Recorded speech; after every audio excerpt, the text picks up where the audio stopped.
안녕하세요. 이영민입니다. 자, 오늘의 어법 문제 저와 함께 풀어보시겠습니다. 자, Granny Sue라는 사람이 있는데요. 그 사람은 stranger to me, 내게는 낯선 사람이었습니다. 자, 이야기했을 때 라고 해서 지금 when she said라고 나와 있는데 이 뒤쪽에는 지금 목적절을 이끌어주고 있는 접속사 대시 생략되어 있는 상황입니다. 자, 그래서 뭐라고 얘기했냐면 그녀가 was coming to my sister's wedding. 내 여자 형제의 결혼식에 오겠다라고 이야기했을 때 내가 매우 놀랐다라고 지금 쓰고 있죠. 자, 그녀는 살고 있었는데 1000 miles away, 약 1000마일 떨어진 지역에 살고 있었고요. And 그리고 she hated to fly, 그녀는 비행기 타는 걸 싫어했습니다.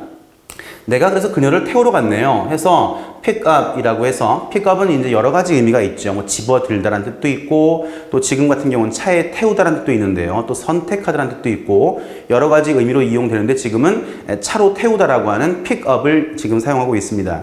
이때 이것을 타동사 구 또는 이어 동사라고 하는데 이어 동사의 목적어를 처리할 때 제가 예전에 언젠가 그런 말씀 드린 것 같아요. 항상 이 대명사가 나오게 되면 이 문법적인 예외를 조심해라 라고 말씀을 드렸는데 지금도 타동사 구 또는 이어 동사의 목적어를 처리할 때 목적어가 명사일 때에는 동사의 바로 뒤나 또는 동사를 도와주는 부사의 뒤쪽으로 둘 다 가능하지만 지금은 her이라는 대명사가 나왔거든요. 이렇게 타동사 구에 대한 목적어가 대명사로 나왔을 때에는 반드시 동사와 부사의 가운데 사이에 들어가야 합니다.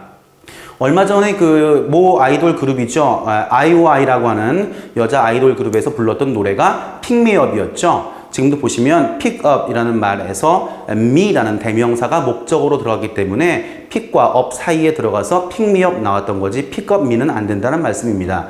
따라서 지금은 picked her up이라고 해서 가운데 들어갔으니까 틀린 게 없네요. 그래서 내가 그녀를 태웠는데 the day before the wedding, 결혼식 전날 차로 태웠다 이런 얘기가 되겠네요.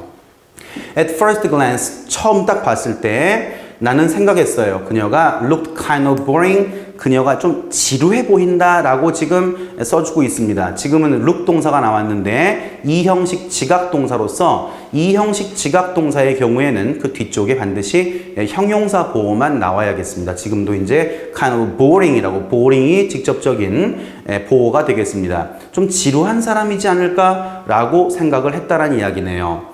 하지만 meeting Granny Sue를 만난 것은 would teach me, 나에게 알려줄 것이었는데 알려준 내용이 뭐냐라고 해서 then 나왔거든요. teach 동사는요.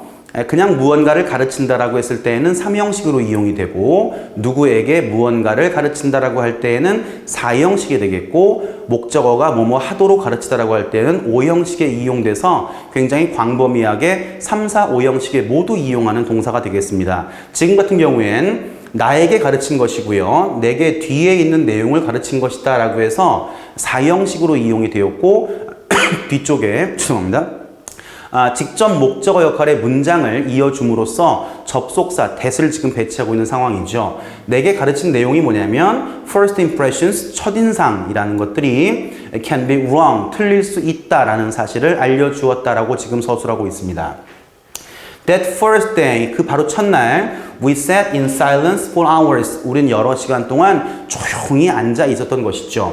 다음날 아침에 나는 물어봤습니다. asked her, 물어봤는데, 자, 지금도 ask 동사를 이용해서 4형식을 이용했죠. 따라서 누구누구에게 무엇을 물어보다라고 해서 일단 그녀에게 물어봤고요. 그 다음에 그녀의 어린 시절이 어떠했는지라고 해서 간접 목적어 뒤쪽에 직접 목적어 자리에다가 이렇게 집어넣었습니다. 자, 이것을 우리는 간접 의문문이라고 합니다. 간접 의문문의 정의는 문장 전체 내에서 명사 역할, 즉 주어나 목적어나 또는 보어 자리에 의문문을 집어넣는 경우를 간접 의문문이라고 하는데 간접 의문문의 어순이 좀 특이합니다. 분명 의문문임에도 불구하고 문장 전체 속에 포함되면선 의문사 플러스 주어 동사의 평서문 어순을 택해야 한다는 것이죠. 지금도 보시면 그녀의 for a growing up 성장기가 what it be like 라면 어떠하다라는 뜻이거든요. 따라서 그녀의 성장기가 어떠했는지에 대해서 그녀에게 물어보았다라고 해서 의문사 플러스 주어 동사의 어순을 알맞게 택해주고 있습니다. 자, 그녀는 told me stories about 했는데 뭐뭐에 대한 이야기를 들려주었다. 자, 뭐에 대한 이야기냐면 그녀의 childhood 어린 시절인데요. 그게 어디였냐면 in a coal mining town. 자, coal 탄광이죠. 탄광 coal mining town이니까 탄광촌에서의 어린 시절에 대해서 이야기를 해 주었습니다. 그녀의 인생은 was so hard, 굉장히 힘들고 어려웠습니다. 하지만 그녀의 이야기와 그녀의 농담은 were really funny, 정말로 재미가 있었죠. 자, by the time, 언제쯤이란 뜻이죠. 언제쯤이냐면 the wedding started, 결혼식이 시작될 때쯤에는 자, 그 다음에 중요한 말 나와 있네요. 내가 느꼈대요. 자, 뭐라고 느꼈냐면 as if인 것처럼 느꼈대요. 자, 이 가정법 먼저 설명해 드릴게요. 지금 제가 방금 가정법 그랬는데요. 자, 지금 as if 가정법이라고 하는 겁니다. 자, as if 가정법은 as if를 중심으로 앞쪽에 하나의 문장과 뒤쪽에 하나의 문장을 넣었을 때 각자의 문장을 A와 B라고 칭했을 때 마치 B인 것처럼 A 하다라고 하는 문장입니다.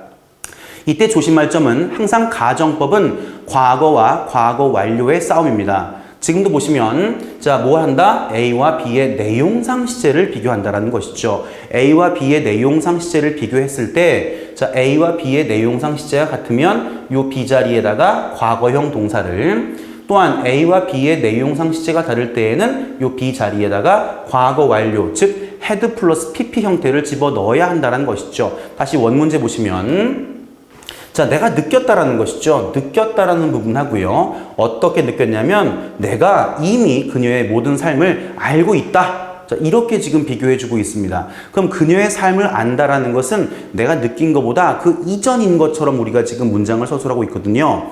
그래서 내가 그녀의 모든 삶을 이미 알고 있었던 것처럼 그렇게 느꼈다라고 되어 있기 때문에 느낀 것보다 먼저 이미 알고 있더라고 의미상의 시제가 서로 같지 않다라는 것을 보여주고 있습니다. 따라서 정답은 5번으로서 5번의 과거형 동사가 아니라 과거 완료를 집어넣어야 되는 상황이 됐고요. 따라서 5번을 알맞게 고쳐준다면 I had already known 이라는 형태로 바꿔주어야만 알맞은 문장이 되겠습니다. 오늘의 핵심적인 문법 사항은 as if 가정법이었고요. as if 가정법을 쓸 때에는 as if 앞쪽에 있는 문장과 뒤쪽에 있는 문장의 의미적 시제를 비교를 해서 같을 때에는 뒤쪽에다가 과거형 동사를, 같지 않을 때에는 뒤쪽에 과거 완료, 즉 had 플러스 pp를 집어넣어야 한다는 게 중점적인 문법 사항이었습니다. 오늘도 남은 하루 행복한 하루 되시기 바랍니다. 감사합니다.